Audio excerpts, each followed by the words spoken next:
morning, Richie. Have yourself a wonderful day, my brother. Want to say morning to the team and also morning to our listeners. Thanks for joining me on Untengle.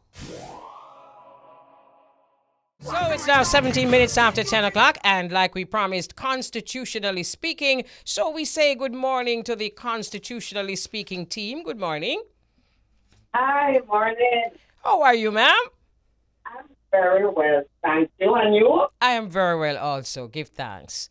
Good. So let us get right into it. A lot of people want to know and continue to want to know what are the rights of a citizen who has been detained or arrested by the police. Right. In this jurisdiction, particularly as we have been hearing sound bites, as we would say, of an intention at some time, and we fear more recent than later, to reintroduce states of emergency as a means and as a tool to fight crime, and therefore the rights of a citizen detained under an SOE is of particular concern to all of us. And you will recall 2018, 2019, the several states of emergency across the island. And I really want to correct some information that we hear in the public space, that at the end of it all, in other words, what is a fuss about? At the end of it all, we perhaps only have 240 people remaining in custody. And this is our response from this office. You need to account for the thousands that were brought into custody over the period. And then at the end of the period, you end up with 240. And then you need to tell the Jamaican public what it is, if anything, that the 240 were charged for.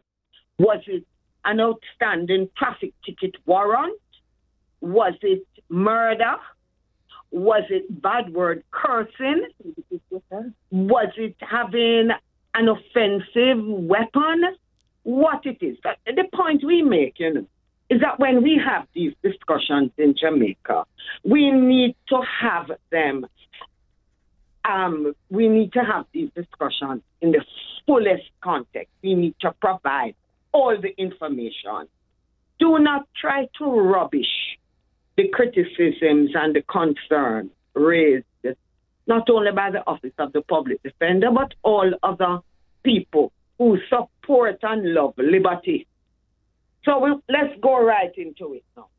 Under what circumstances can you be detained in the first place in Jamaica? Mr. Matt, you want to take that? The police can detain you.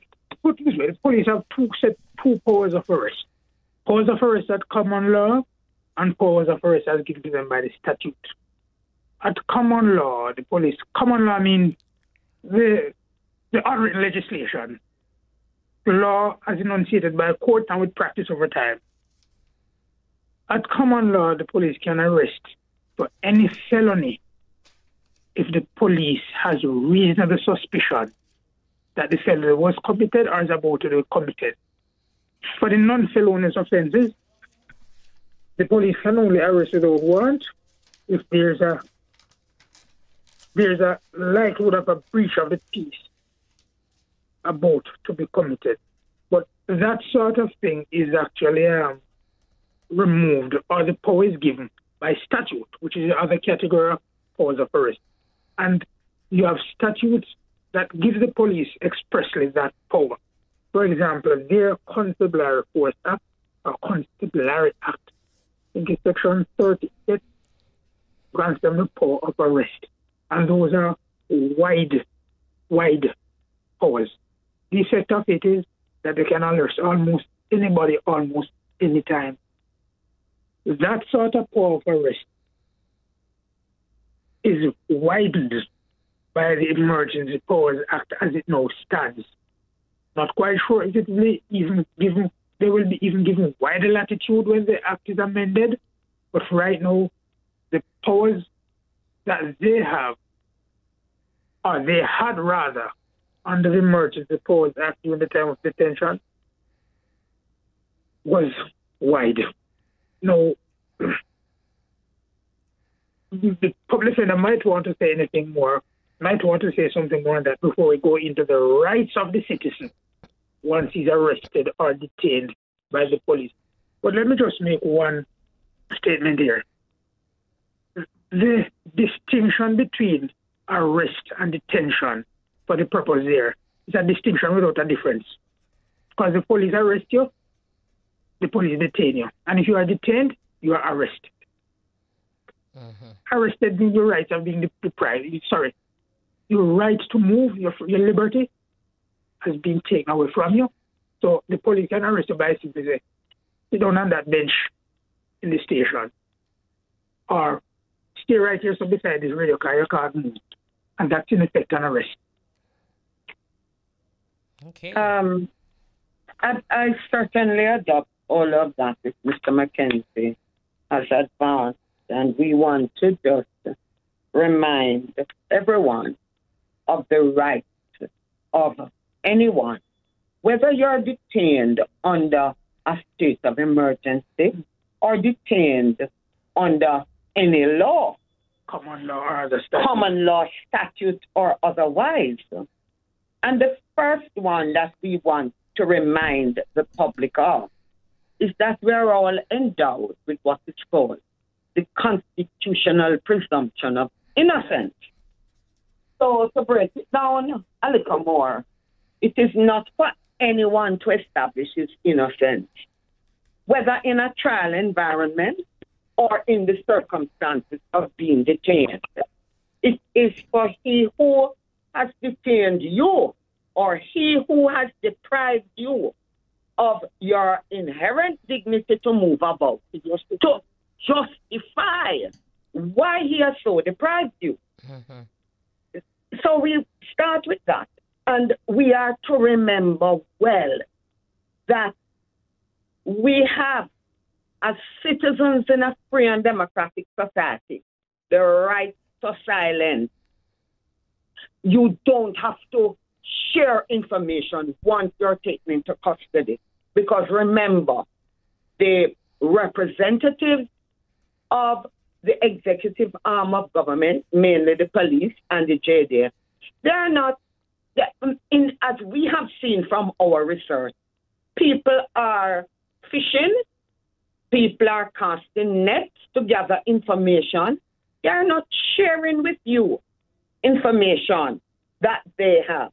And we recommend that in the context of these states of emergency, which appear as if they are going to be reintroduced, that we maintain our right not to self-incriminate ourselves, because at all times, every time, it is the police that must establish that they have a case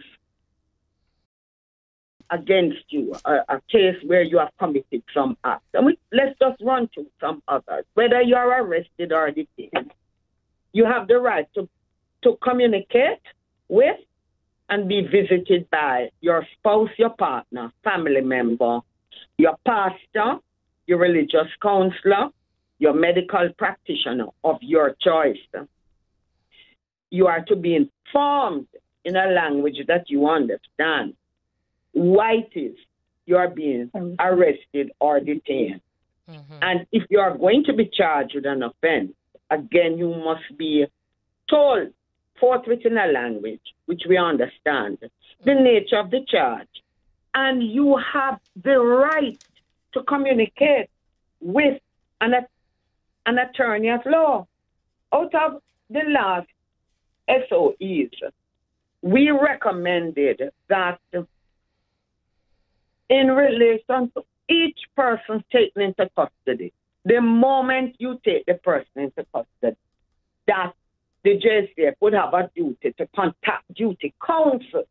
Now, duty counsel, as you know, is a legal aid lawyer, a lawyer where the person who is detained does not have to pay for the services. In other words, the detention and the contacting of counsel need to go hand in hand, because what we have seen over time is that thousands of young persons, primarily men, and the favorite age based on our research is 22 years, come into custody.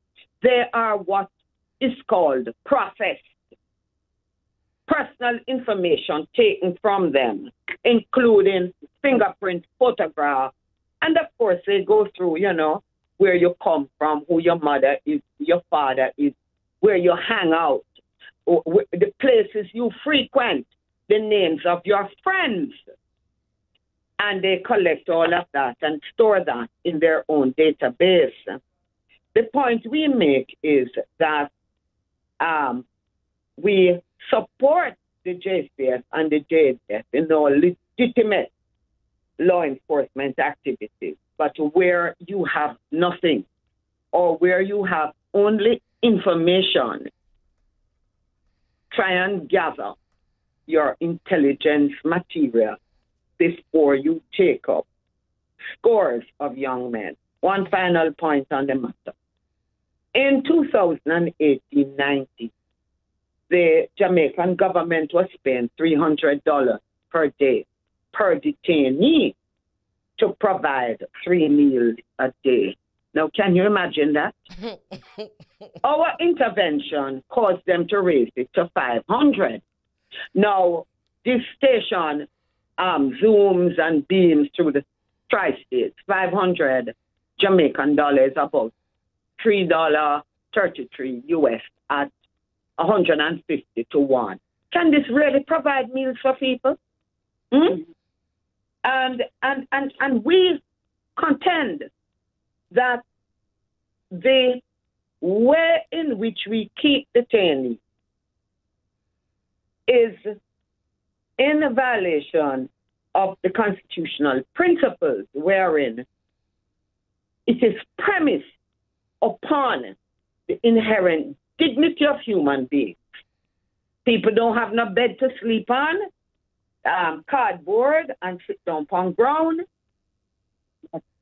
Bathroom facilities are inadequate. And what we have also seen is that there is sometimes a delay in the appointment of the Emergency Review Tribunal, because, as you know, this is a tribunal to which persons are taken to have their detention reviewed. And we have concerns with the system to police. We also say, that the need to go back to SOE is an admission of failure of policing techniques, strategies, and logistics in Jamaica. Herbie, there's a point I want to make before we close up.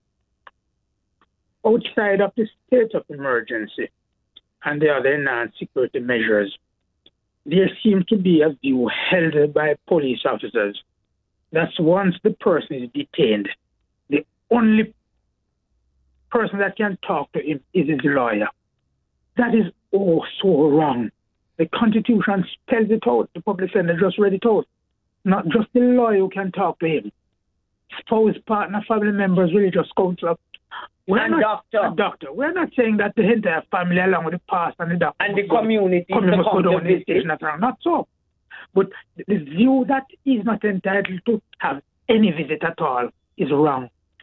The only thing that the police should not do is if he's done for an identification parade. Obviously, you can't have him exposed to anybody. But his pastor can visit him in privacy, so to his doctor, as obviously can his lawyer. We hope that they can desist from this practice. It's unlawful, it's unhelpful, and it doesn't help the image of the police force as a law enforcement body. Can I ask a question? Right ahead. A lot of times police will detain or arrest, because I didn't even realize that it was really the same thing. But police detains or arrests someone and charges them for resisting arrest. What constitutes resisting arrest? Let me tell you something. It is one of the most. It's not just the police, you know. All the people in authority who have power to curtail people's freedom, they all do it. Let me tell you, what happens is that anything that remotely resembles that dissent, or an opposition, or a statement. I mean, a man might just hold on to your wrist. You instinctively pull away your hand. But the police that constitute resisting arrest. Police might drip you.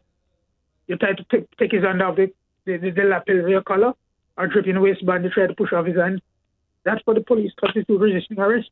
Mark, I'm saying that in some cases it may amount lawful to resisting arrest in law. But I'm just saying that it gives such a wide scope that almost anything can be treated as resisting arrest.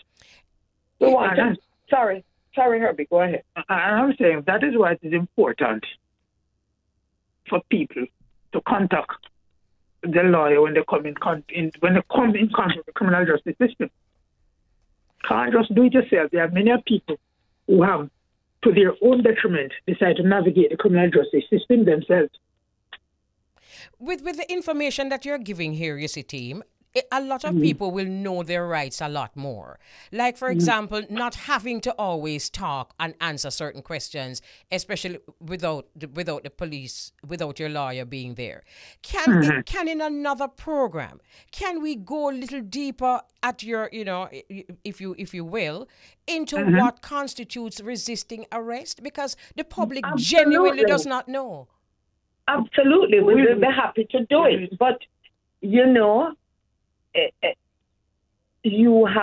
there is no obligation whatever on any citizen or resident on this island to give a statement to any police or to answer questions to any police without your attorney being present. No, we're not going to take it to the ridiculous to say, if a policeman stops you and says, what is your name? You can't answer. But certainly in terms of investigation, you need to protect yourself because all that happens in the states of emergency is that you are taken up, you are fingerprinted, you are photographed, and it goes through a process, and they then determine whether they want you or they don't want you. It is not a matter that they have gathered information, that they have refined to intelligence, and they say, yes, this gentleman is wanted, and they go out and look for him. It is a scale of gathering. Anyone you see, you go into a community.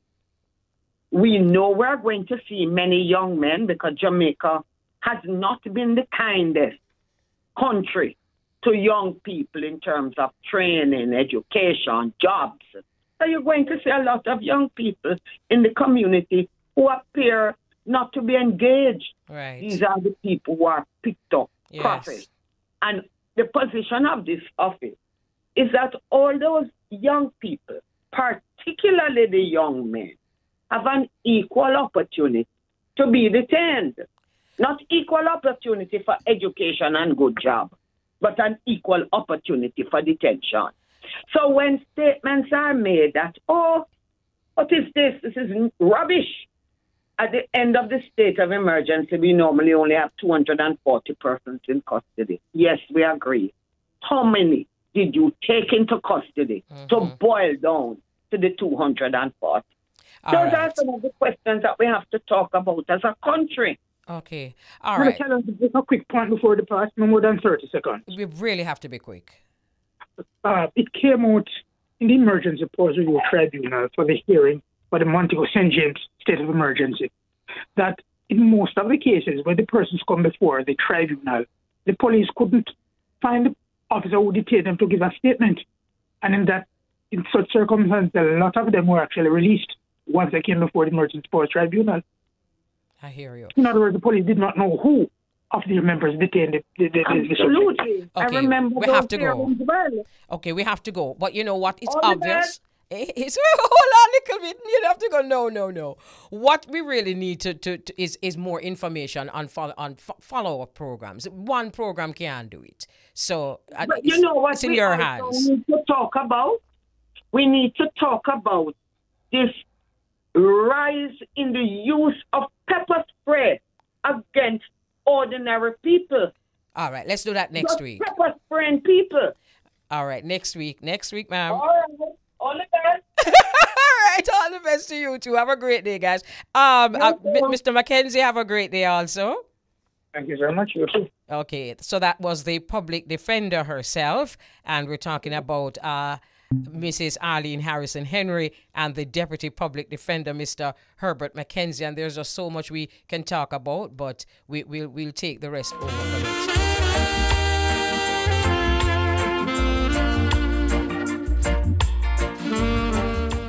Okay, so it's now time for us to have a conversation, as we promised you, with Dr. Monique Lynch. Good morning. Good morning. Good morning. What do I call you? Dr. Monique or Miss Lynch? Tell me, help me. Anything is fine.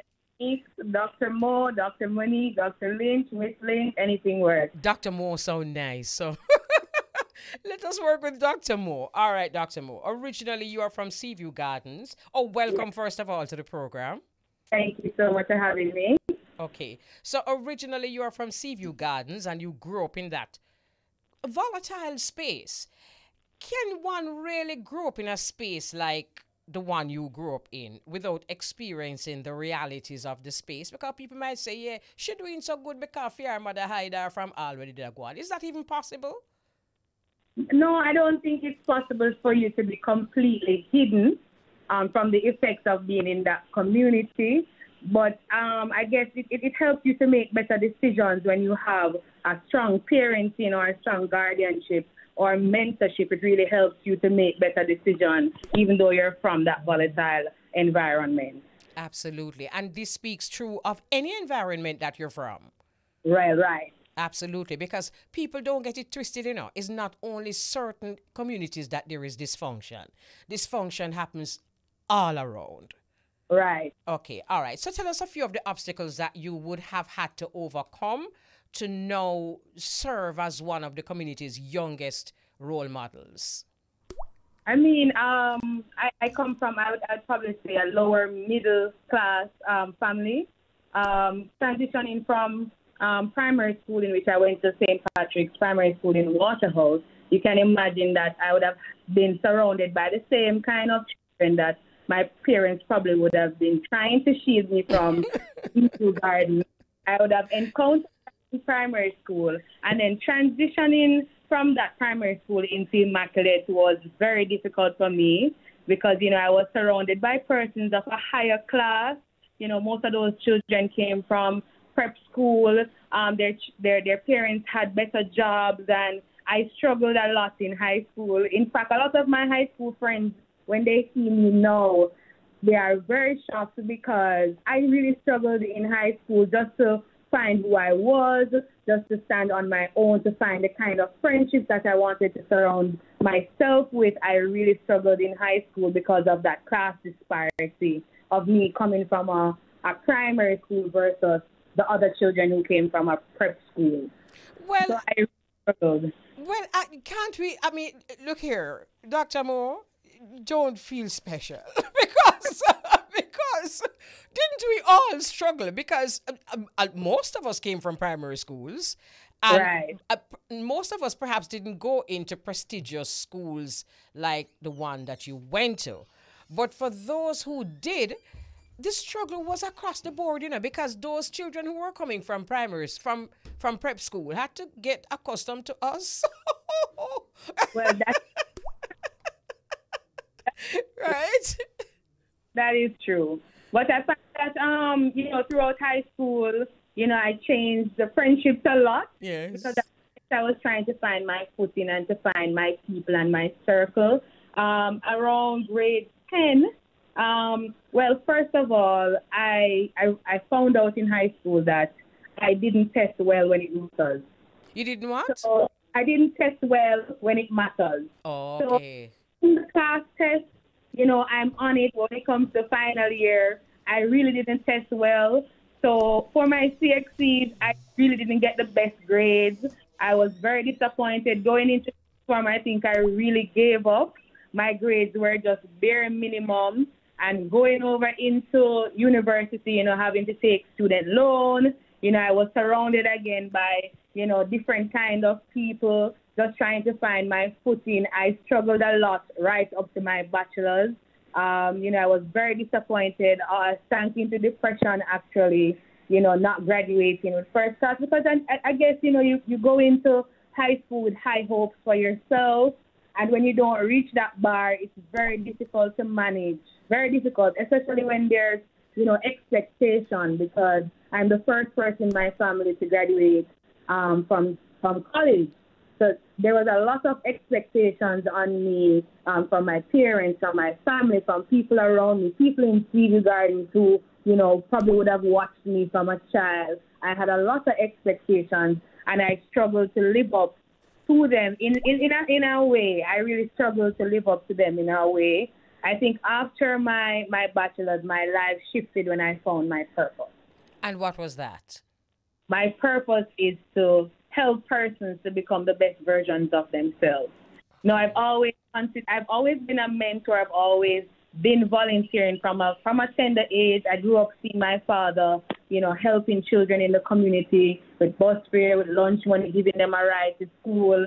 And at Christmas, he would make me give them my best toys. Your what? He made me give them my best toys. Oh. And at first, was very upset. But I guess as I grew, I got the value of really giving the best to other people and not just what you don't want. Exactly.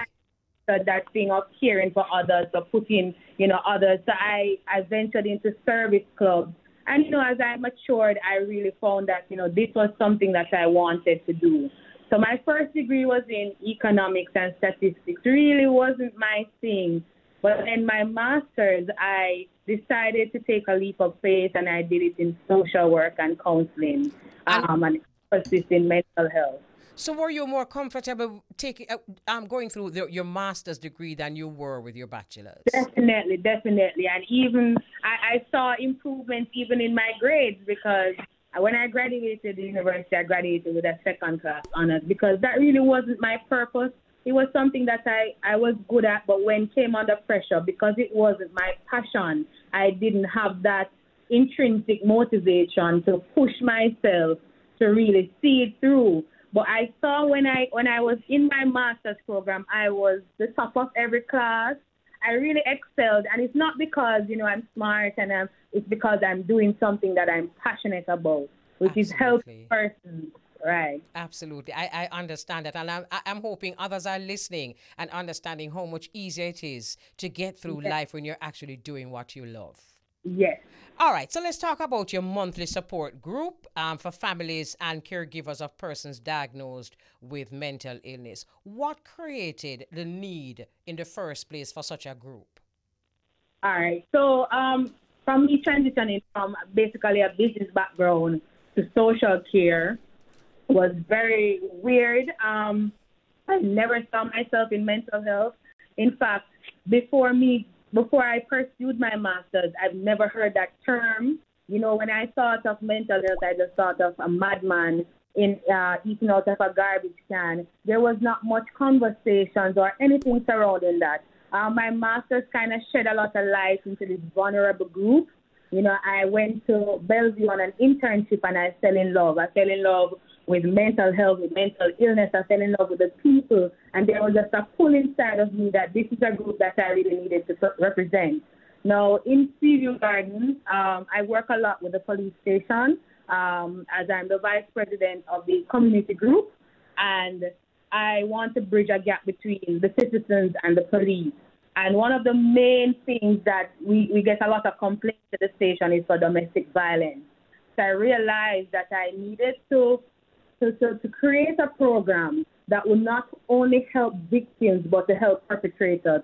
Because these persons, not a lot of them had a father figure or had a strong parent or parent situation that I had. So they were not brought up with certain values or certain morals, and most of them really do not know better. We don't want to criminalize them. We want to give them information, because when people are informed, they make better decisions. Absolutely. All right, stick up in a bit, because you went into the fact that you do counseling for not just victims but perpetrators. But before we get there, though, what I found interesting is that a lot of people would kind of focus on the mentally ill, but your focus is actually on those who are caregivers and loved ones of those Right. because they too have issues. What are some of the issues that you have found that loved ones and caregivers go through when family members have mental challenges?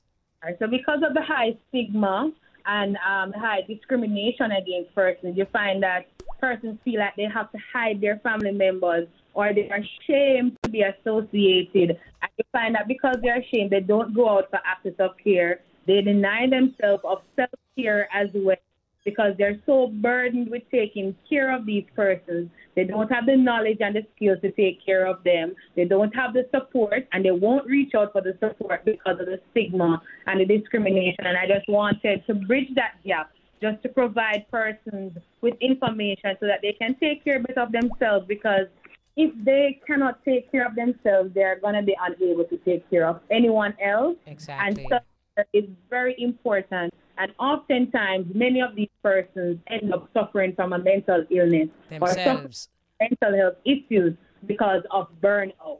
Absolutely. All right. So let us talk about now the thing the fact that you are supporting not just victims but perpetrators. We understand that it's a lot easier to support a victim, but a perpetrator would first of all have to accept that they are indeed a perpetrator before you could help them. Am I right? Right. So first, what we did at the station, we made it mandatory. If you came to report any incident of interpartner violence or domestic violence, you have to go through mandatory counseling. It is mandatory. Else, we will go through the normal procedure, which is to go to the court. And because many of them are trying to avoid the court, they see through the court. Okay. So normally the first sessions are usually very hard because, we have this culture of not talking. We don't want people to know our business. So it's normally very quiet. But you find that as they come week by week and they realize that you're not speaking to them or approaching them from a point of being judgmental, but you're trying to understand, trying to provide help, trying to care and understand and listen, then we can get somewhere, and you find that they open up eventually. And sometimes it's just small issues like conflict management, anger management. And once you find that they have tips how to deal with these things, then the case is reduced.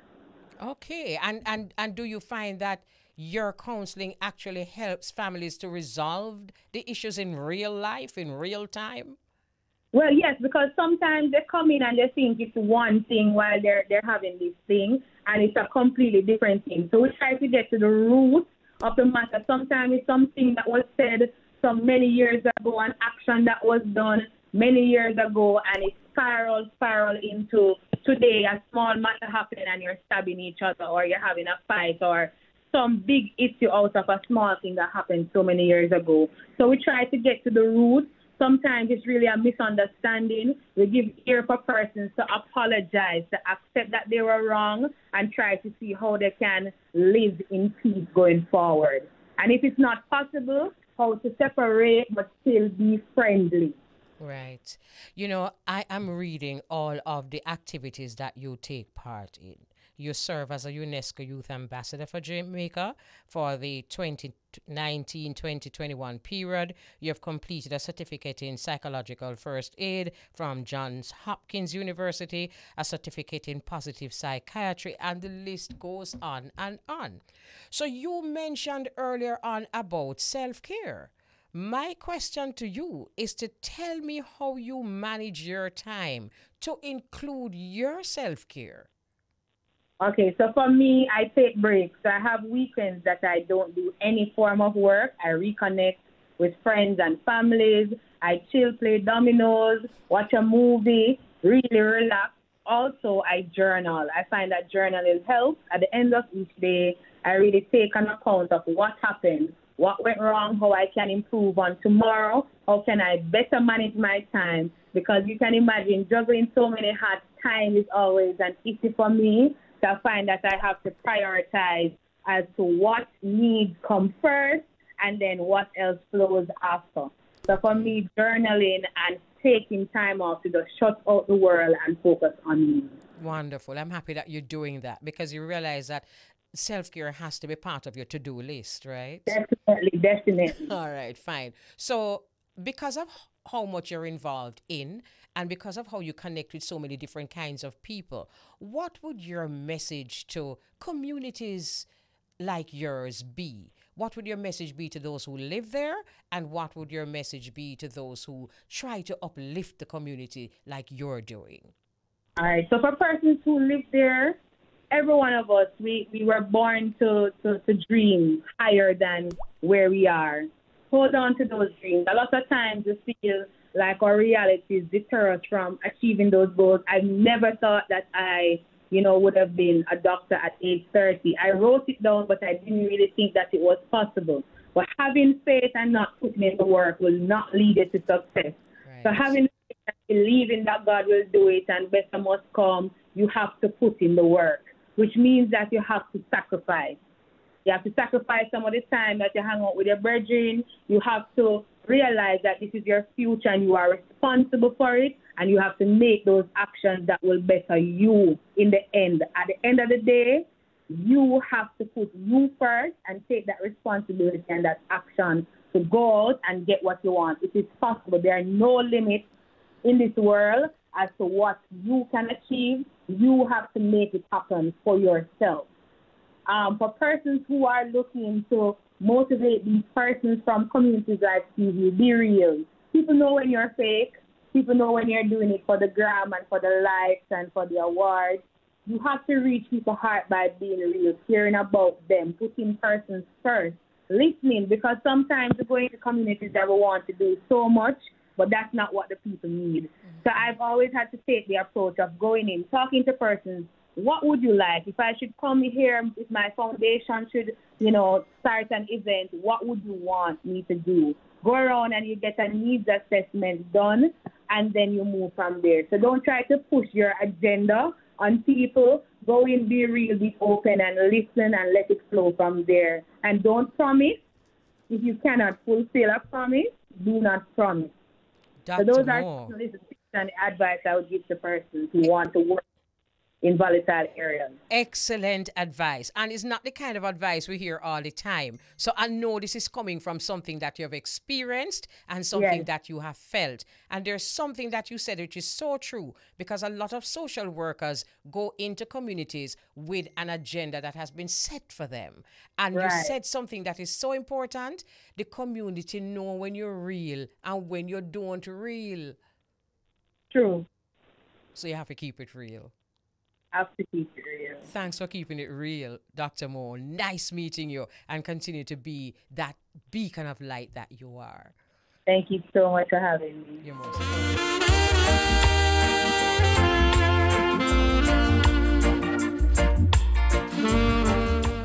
Okay, it is now time for us to join Beauregard with our Global Connection. Jamaica, where I join Mama on the bridge, 99 FM. Good afternoon. Good afternoon, Beauregard. How are you? I'm doing fine, Mama Elise. How are you? I am very well, thank you. That's good to hear. Very good to hear. Don't have a whole heap of news today, so I have one little piece of news here, so sorry. So That's fine. We're going to depend on your whole heap of news. Yes. Hopefully I can cover everything. Yes, go on. We're ready. Well, first thing, the weather is absolutely wonderful here. I'd like to tell you that the weather folks dubbed today the pick of the week because it is a comfy fall day with mostly sunny skies, and I have about 60 degrees. So big ups to everybody in the tri-state area. Enjoy the weather because we're expecting some more rain over the weekend. In news, the mayor, de Blasio, ordered the NYC workers vaccine mandate. It should go into effect tomorrow. So to all of the NYC workers, municipal workers, fire department, police department, healthcare workers, everybody's expected to be vaccinated tomorrow, otherwise they will lose their jobs. Some unions, including firefighters, they plan a rally today at the Gracie Mansion on the Upper East Side of Manhattan, which is where the mayor resides, and they plan a protest today against the mandates, which they have about 65% of their workers who have complied so far. The rest, I guess, they will be at the Gracie Mansion today protesting the mandates. And a little closer to our community, the Caribbean community, yesterday was a dollar van rally near Grand Central Station in Manhattan as well, in an effort to reduce the high and rising cost of operating in New York, the high insurance prices. Van drivers are unable to operate because they cannot maintain or cannot meet that high price of insurance that the city is asking for. So you find enough people right now are affected by that, can't afford to work, can't afford to feed their family if they can't keep their vans on the road. So that was a major thing yesterday in our community that affects many people. Most of the van drivers are Caribbean, Jamaican, Guyanese, Trinidadian, Haitian, wherever they may come from. That is our community, and that really affects us over here. So that's one of the big things. Wow. It's interesting, Beauregard, how the world or the leaders of the world can come together on what they think is important, but yet still they're suffering all over the world, hunger all over the world, but somehow they're just not coming together on that. True indeed, sister. When you can put money towards some things that can help people to live, more peacefully and more happy, more comfortable, and you find that they put money towards things that really don't need attention. Absolutely. And something, okay, the world may be overpopulated, but haven't studies shown that the more comfortable people are and the more hopeful that they are in their future, they automatically monitor the amount of children that they have? Yes. That yes, studies sister. show that. Yes. And sometimes when I think of when they say the world is overpopulated, I look at it as the creator didn't make any mistakes. I think that everybody who's supposed to be here is here. Well, I look at it that way also. However, there are many sides to the story, Right. and unfortunately, the other side to the story is that oftentimes these individuals who, populate don't actually take care of the people that they bring on the earth, and Right. that to me, if I must be frank, Right. can be an issue. Right. In that sense, when I think of overpopulation, I think of them saying there is no room for people here on the earth. When you look around the earth, there's so much space that people are not living that can be utilized. So sometimes when they say it's overpopulated, I just say maybe it's crowded in this little area, but there's many more places on the earth for us to live and survive. I hear you, and I agree with you. And the question is, overpopulated for who? Right. Because with all of the work of people where they on the earth, me not bounce up and down in nobody. But no, I'm not trivializing it, But at the end of the day, we have to ask, overpopulated for who? Because if I have a big family and together we are able to feed ourselves and maintain ourselves, why do you have a problem? Right. Which is probably the point that you're making. I mean, we are here. Exactly. We're here. Anyway, wow. And another point too, I mean, you see, it's obvious that them just don't want to feed the people them that is here. Because Right. if you really had a plan, then it wouldn't be overpopulated. If you don't have a plan, then there's a lot before you that you're not going to be able to deal with. And like you said, sister, it's all about helping and the heart that people have and the leaders have. When you look at some places where people have, I'm not knocking anybody for having them big mansion and them 100 rooms or nothing. But why have 100 room when your neighbor out there so down the corner every day you drive past them, they don't have nowhere to sleep. You know, you might have a mansion here, but down the block somebody is homeless. You know, so sometimes it's just how we live and how we look at life, man, and the help that we want to give. I agree with you. I agree. I mean, it might sound simple, but it is simple. And you know, a lot of what you just spoke about a while ago is just empathy that we lack as a people. You know, we just not no empathy. I mean, there's no space. I think that is where we not no space. We not no space for people who have empathy. True. You know. True. All right. What my one little news is that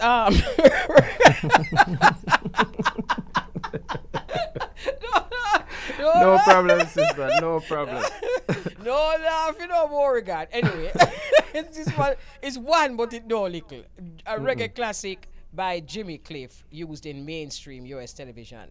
And that's a good thing. You can get it if you really want. That Rocksteady song that was released in 1970 by Jimmy Cliff is now being used in a brand new E-Trade TV commercial, Everest Fund, which premiered nationally in the States on mainstream TV stations.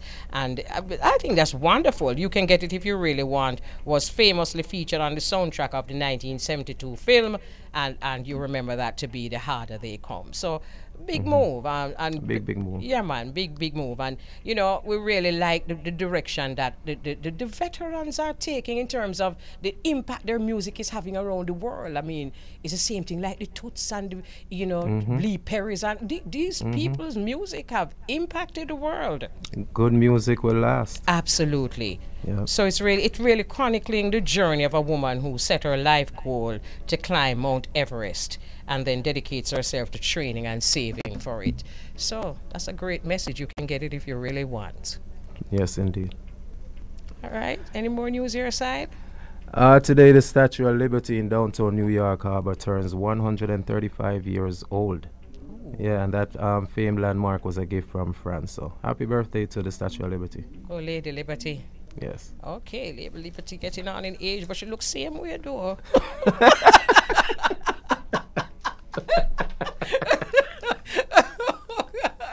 Boy.